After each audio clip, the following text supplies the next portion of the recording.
예수를 믿어 구원받은 성도는 사랑의 방향성이 바뀌게 됩니다. 예수를 인격적으로 믿어 거듭나기 전에는 자기 자신만을 사랑했다가 구원받은 후에는 먼저 위로 수직적으로 하나님을 사랑하게 됩니다. 사랑함으로 하나님과 바른 관계를 맺게 되고 삶으로 하나님께서 기뻐하는 거룩한 산 제사를 드리게 됩니다. 우리의 눈으로 보는 것을 통하여서, 귀로 듣는 것을 통하여서, 또한 입으로 말하는 것을 통하여서 우리의 삶의 전 영역이 하나님께서 기뻐하는 거룩한 산 제사로 드려지게 됩니다. 이것이 지난주에 살펴보았던 로마서 12장 1절 2절 말씀입니다. 두 번째, 거듭나고 구원받은 성도는 또한 수평적으로 또한 형제 자매를 사랑하게 됩니다. 공동체 안에서 형제 자매의 필요에 관심을 가지게 되고 예수 안에서 연합하고 하나 되는 모습으로서 하나님께서 주시는 그 기쁨을 누리게 됩니다. 이렇게 예수를 믿어 구원받은 성도는 먼저는 위로 수직적으로 하나님을 사랑하게 되고 수평적으로는 이웃을 사랑하게 됩니다. 어떤 사람은 예수를 믿어 구원받은 후 이러한 사랑의 방향성이 바뀌는 그 증거가 곧바로 나타나기도 하지만 어떤 사람은 오랜 시간이 걸리기도 합니다. 하지만 빠르든 느리든 이러한 거룩한 성향, 즉 하나님을 사랑하고 이웃을 사랑하는 이러한 증거는 믿고 구원받은 성도에게는 필연적으로 나타나게 되어 있습니다. 왜냐하면 좋은 나무가 나쁜 열매를 맺을 수가 없으며 못된 나무가 아름다운 열매를 맺을 수 없기 때문입니다. 오늘 본문은 특히 교회 공동체 안에서 그리스도인으로서 다른 형제 자매와 어떠한 관계를 맺을까에 대한 말씀을 하고 있습니다. 오늘 본문인 로마서 12장 3절에서 8절 말씀을 통하여서 교회 공동체 안에서 우리가 가져야 할 그리스도인의 역할에 대해서 살펴보려고 합니다. 첫 번째, 은혜로 구원받은 그리스도인은 공동체 안에서 복음에 따라 지혜롭게 생각하고 행동해야 됩니다. 본문 우리의 12장 3절을 같이 한번 읽도록 하겠습니다. 12장 3절 다 같이 읽겠습니다. 시작. 내게 주신 은혜로 말미암아 너희 각 사람에게 말하노니 마땅히 생각할 그 이상의 생각을 품지 말고 오직 하나님께서 각 사람에게 나누어 주신 믿음의 분량대로 지혜롭게 생각하라. 그리스도인에게 있어서 어떤 기준에 따라 생각할 것이란 것은 아주 중요한 문제입니다. 본문 3절에 생각이라는 단어가 3번 나오는 것을 보게 되는데 3절 마땅히부터 이렇게 시작해서 마땅히 생각할 그 이상의 생각을 품지 말고 오직 하나님께서 각 사람에게 나누어 주신 믿음의 분량대로 지혜롭게 생각하라 라고 되어 있습니다. 이렇게 생각이라는 단어가 3번 반복해서 나옵니다. 3절 하반절에 다시 한번 보시면 오직 하나님께서 각 사람에게 나누어 주신 믿음의 분량대로 지혜롭게 생각하라 라고 되어 있는데 여기서 가장 핵심적인 말은 믿음의 분량이라는 뜻입니다. 믿음의 분량. 믿음의 분량이라는 이 뜻을 바르게 할 때 본문을 바르게 이해할 수 있는데 이 헬라어 성경의 분량은 메트론이라는 이 단어를 사용합니다. 음악의 템포를 측정할 수 있는 이 기계를 메트로놈이라고 할 수 있습니다. 템포를 측정하는 이 메트로놈은 피아노를 배울 때 필수적으로 필요한 기구입니다. 메트로놈이라는 이 단어가 측량의 기준을 뜻하는 메트로논에서 나온 겁니다. 그러므로 오늘 본문에 나오는 믿음의 분량을 믿음의 양이 아니라 믿음의 측량의 기준으로 이렇게 보아야 됩니다. 사도 바울은 믿음의 측량의 기준에 따라서 지혜롭게 생각하고 지혜롭게 행동하라고 로마 성도들에게 지금 말씀하고 있습니다. 여러분, 그러면 그리스도인에게 있어서 믿음의 측량의 기준은 무엇입니까? 그리스도인에게 있어서 믿음의 측량의 기준은 오직 예수 그리스도이십니다. 로마서 10장 9절에 같이 한번 읽겠습니다. 시작. 내가 만일 내 입으로 예수를 주로 시인하며 또 하나님께서 나를 죽은 자 가운데서 살리신 것을 내 마음에 믿으면 구원을 받으리라. 여기에 믿음의 정의를 어떻게 내립니까? 예수를 주로 시인하며, 이 뜻은 예수님을 나의 삶의 주인이라고 시인하며, 또 하나님께서 그를, 예수를 죽은 자 가운데서 살린 것을 믿는 것이 믿음이라고 말씀하고 있습니다. 여러분, 이것이 그리스도인의 믿음이고 또한 이것이 우리의 믿음의 측량의 기준이 되는 것입니다. 여기서 우리가 기독교의 아주 중요한 진리를 발견할 수 있습니다. 믿음의 측량의 기준은 모든 그리스도인에게 동일하다는 겁니다. 십자가에서 못 박히시고 죽으시고 부활하신 그 예수 그리스도만이 우리의 믿음의 측량의 기준이 된다는 것입니다. 감리교 창시자인 웨슬리의 꿈 이야기입니다. 웨슬리가 어느 날 천국에 올라가니 천사가 그 천국 문 앞을 지키고 있었습니다. 그는 천사에게 물어보았습니다. 천국에 들어온 사람 중에 감리교인들이 몇 명이나 됩니까? 라고 물었습니다. 천사는 천국에 들어온 사람들의 명부를 한참 이렇게 훑어보더니, 웨슬리 선생, 미안하지만 감리교인은 한 명도 없군요. 웨슬리는 그 말을 듣고 마음이 아주 무거웠습니다. 그럼 장로교인은 몇 명이나 됩니까? 라고 물었습니다. 천사는 다시 명부를 열심히 훑어보더니 장로교인도 한 명도 없습니다. 웨슬리는 매우 실망하고 말았습니다. 그리고 천사를 향하여서 큰 소리로 다시 물었습니다. 그러면 도대체 천국에 누가 온단 말입니까? 라고 물었습니다. 천사는 빙그레 웃으면서 천국에 온 사람은 예수 그리스도를 믿는 그리스도인입니다. 이곳은 장로교, 감리교, 침례교인은 없습니다. 그렇습니다. 여러분, 천국은 감리교, 침례교, 여러분 장로교, 교파로 오는 것이 아니라 오직 우리의 믿음의 기준 대신 예수 그리스도만으로 가는 줄 믿습니다. 그 예수 그리스도만이 우리의 믿음의 대상이 되는 줄 믿습니다.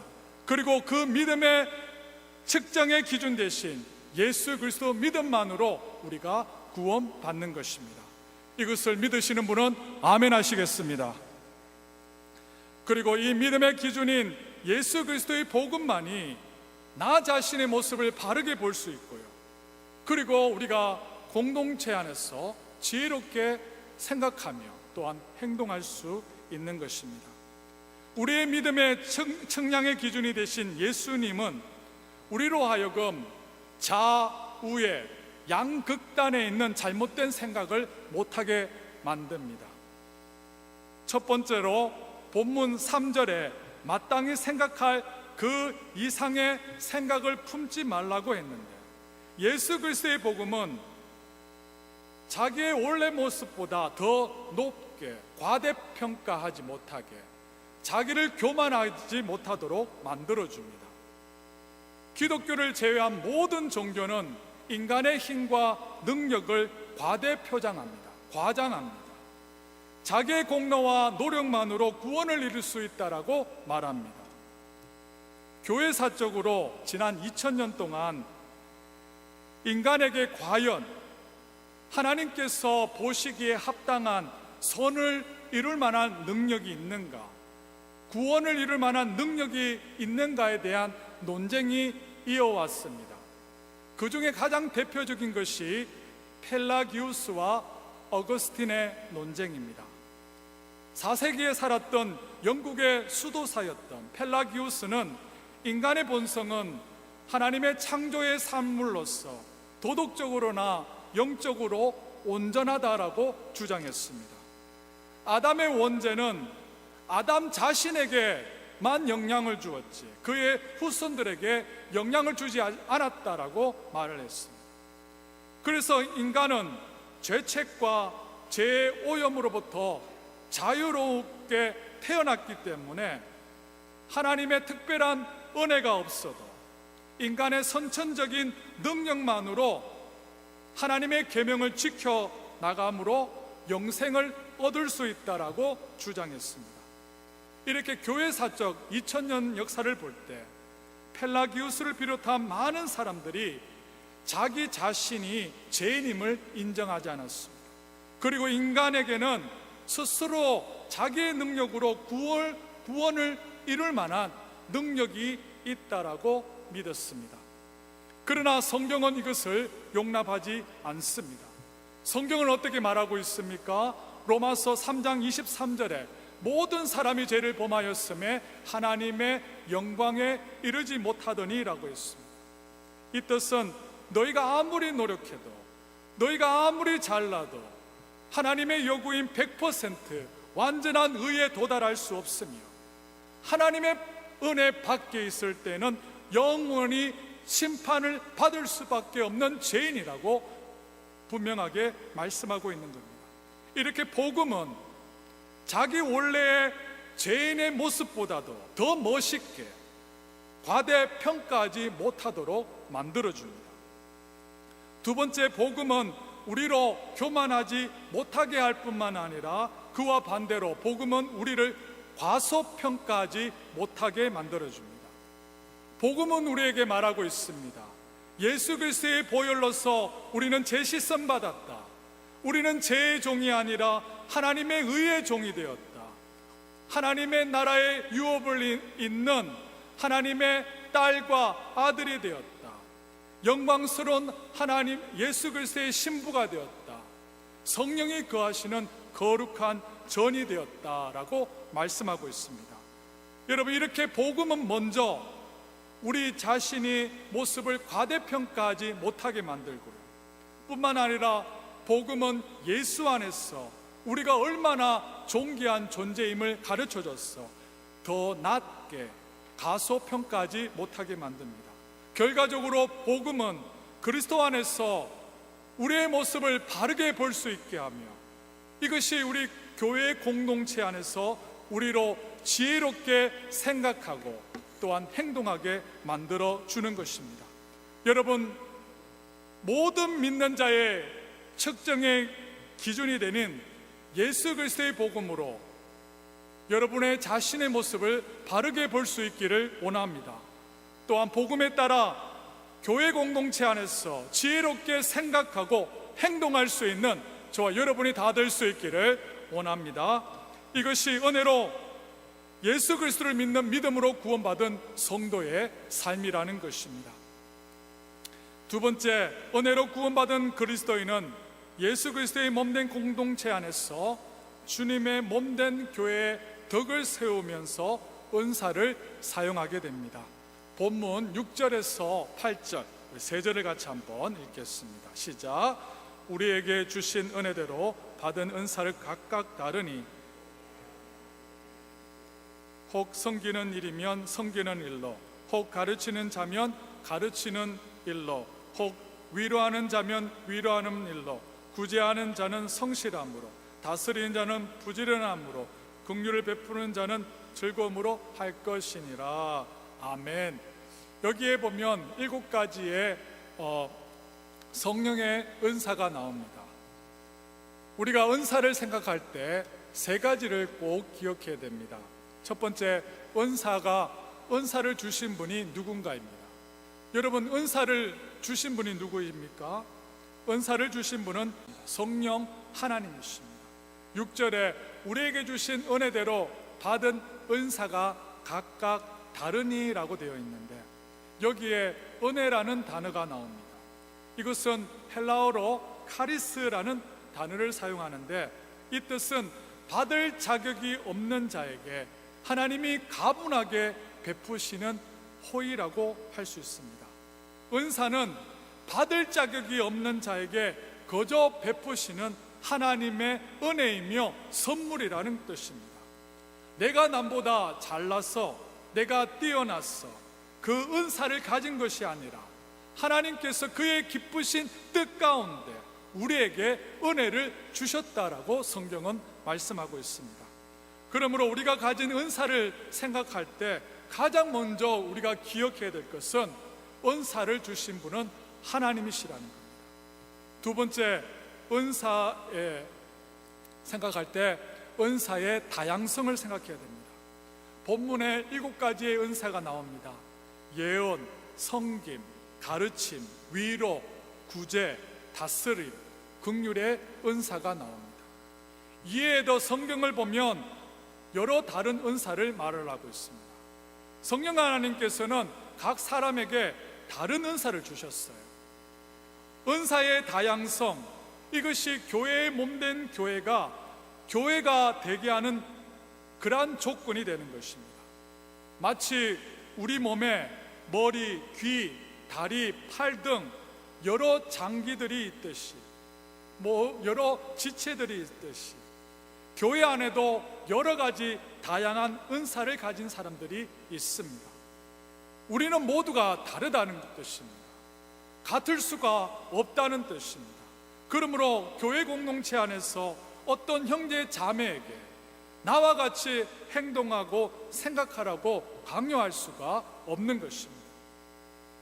여러분, 우리의 의식 속에 다양성을 인정하지 못하는 구조의식, 즉 내 편이 아니면 적이라는 흑백 논리가 있습니다.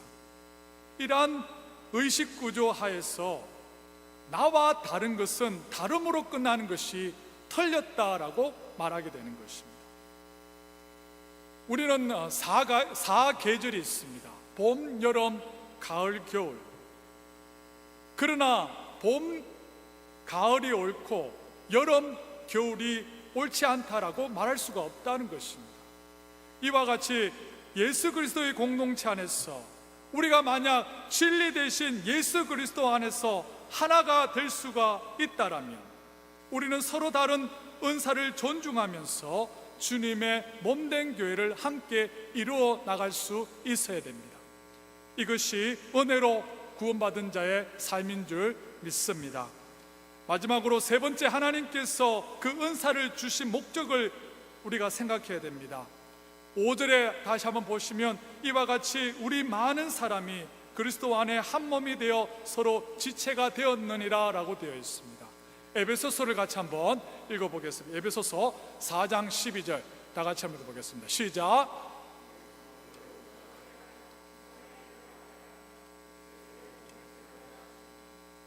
다 같이 다시 한번 읽어보겠습니다. 시작. 이는 성도를 온전하게 하여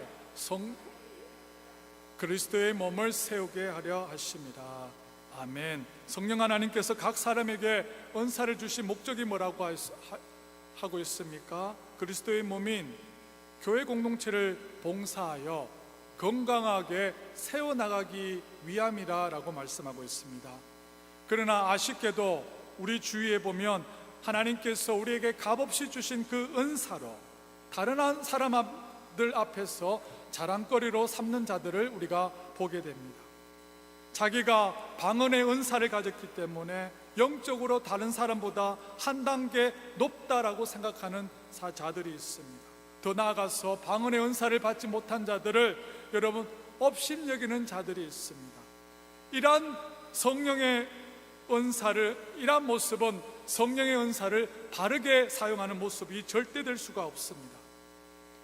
여러분, 어떤 사람이 성령이 충만한가, 어떤 사람이 성령의 인도하심을 받는가, 정말 그 사람이 성령의 사람이라는 것을 우리가 어떻게 알 수 있습니까? 그것은 내가 얼마나 연합하고 하나 되는지, 내가 얼마나 화목하며 그 공동체 안에서 내가 얼마나 피스메이커로 살아가는지를 보면 알 수가 있습니다. 성령의 충만한, 성령의 인도함 받는 성령의 사람의 가장 큰 특징은 뭐냐면 그 사람은 가는 곳마다 그가 가는 모임마다 연합하게 한다는 것입니다. 깨어지고 분열되고 하나 되지 못한 곳에서 피스메이커로서 용서하고 화해하며 하나 되게 하고 교회 공동체 전체에 덕을 주는 사람입니다. 그 사람이 성령에 충만한 자입니다. 왜냐하면 성령은 우리로 하나 되게 하시기 때문입니다. 믿으십니까? 저와 우리 모든 성도님들이 하나님께서 저와 여러분에게 주신 은사를 통하여서 교회 전체의 덕을 세우면서 교회를 건강하게 세워나갈 수 있는 진정한 성령의 사람들이 다 될 수 있기를 원합니다. 구세군 창시자인 윌리엄 부스가 있습니다. 한평생 주의 일을 많이 하고 죽기 전쯤 되었을 때 어떤 분이 어떻게 한평생 변함없이 그렇게 줄기차게 주의 일을 많이 할 수 있습니까? 라고 묻자 윌리엄 부스가 이렇게 대답했습니다. 제가 사역한 것이 아닙니다. 성령이 부르셨고 성령이 힘주셨고 성령이 감당하게 하셨습니다 라고 했습니다. 나는 주의 도구였을 뿐입니다. 오직 성령의 능력으로 일했지 내가 한 것이 아닙니다 라고 고백했습니다. 여러분, 이것이 바로 성령의 충만한 자의 고백인 줄 믿습니다. 저와 모든 성도님들이 여러분에게 주신 은사를 가지고 성령 하나님이 주신 그 은사의 그 목적대로 주님의 몸된 교회를 온전하게 세워나가며 덕을 세워나가는데 사용될 수 있기를 원합니다.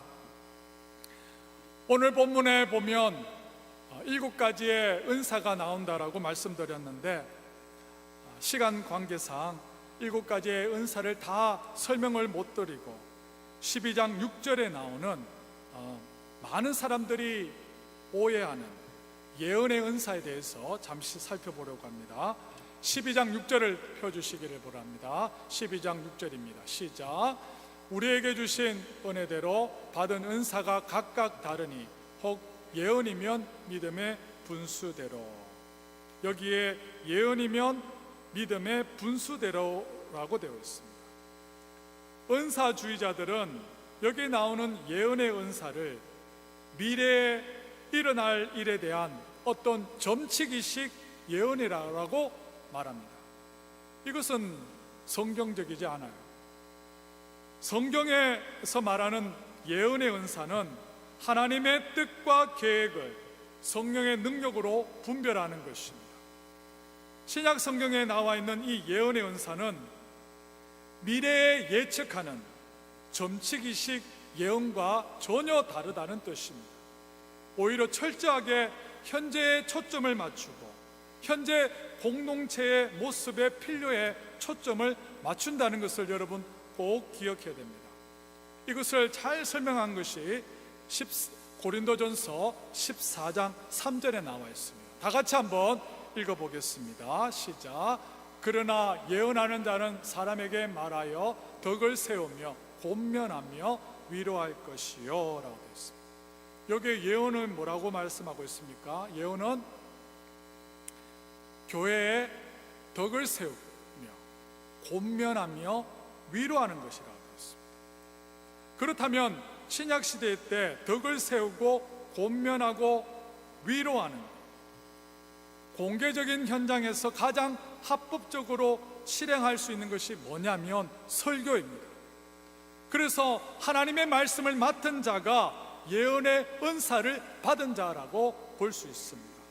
그러므로 미래의 어떠한 일을 용하게 맞춘다라고 해서 예언의 은사를 가진 그러한 사람들을 우리는 아주 조심해야 됩니다. 그 사람이 아무리 용하게 미래의 일에 일어날 일을 아무리 잘 맞추는 예언의 은사를 가지고 있다라고 하더라도 우리는 하나님의 말씀으로 성경에 비추어서 반드시 검증해야 됩니다. 하나님의 말씀에 맞지 않는다라면, 성경의 말씀과 부합되지 않는다라면 아무리 그 내용의 예언의 내용이 아무리 멋있고요 듣기 좋다더라도 우리는 버릴 수 있어야 됩니다. 요즘 기독교를 가장한 미래를 점치는 점쟁이들이 많이 늘어나고 있습니다. 우리는 철저하게 그 사람들을 조심해야 됩니다. 우리가 꼭 기억해야 될 사실은 하나님께서는 그분의 계시인 성경을 통하여서 우리가 어떻게 구원을 받을 것이며 또한 우리가 앞으로 어떻게 살아야 될 것을 충분하게 계시해 주셨습니다. 그러므로 여러분, 어떠한 사람이 아무리 용하게 미래에 일어날 일들을 잘 맞춘다고 하더라도 그 사람들이 말하는 것이 성경 밖에서 말한다라면, 그 사람의 내용이 믿음의 내용과 부합되지 않는다라면 그것을 우리는 철저하게 거부할 수 있어야 됩니다. 그렇다면 예언의 은사를 가진 설교자는 어떻게 하나님의 말씀을 전해야 됩니까?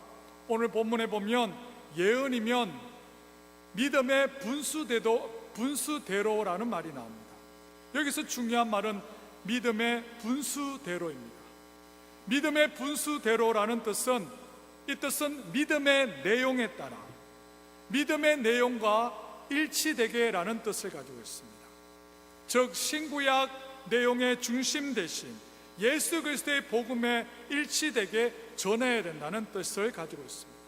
이 뜻은 뭐냐면, 강단에서 설교자는 자기가 하고 싶은 말을 하는 것이 아니라 오직 하나님께서 말씀하시고자 하는 것을 전해야 된다는 것입니다. 설교자는 하나님의 뜻을 전하는 메신저로서 믿음의 내용에 맞게, 믿음의 내용과 일치하게 구약에 앞으로 오실 예수와 신약에 이미 오셨고 다시 오실 그 예수에 대해서 예수 그리스도의 복음만을 전해야 된다는 것입니다. 여러분, 이것이 예언의 은사를 가진 목회자의 일인 줄 믿습니다. 여러분, 이 일을 위하여서 성도 여러분들은 말씀을 맡은 저를 위해서 기도해 주셔야 됩니다. 제가 하나님의 계시의 말씀인 이 성경을 진리의 영 되신 성령의 인도하심을 따라 열심히 연구하여서 여러분에게 정확하게 바르게 전달할 수 있도록 여러분은 저를 위하여서 기도해 주셔야 됩니다. 말씀을 맡은 제가 믿음의 분수대로 믿음의 내용과 일치되게 오직 예수 그리스도만을 여러분에게 전할 수 있는 우리 교회가 될 수 있기를 원합니다. 그래서 우리가 결과적으로 이 버팔로 한인장로교회가 생명의 복음으로 하나님께서 보시기에 아름다운 공동체로 계속 건강하게 세워나가는 그러한 은혜가 있기를 원합니다.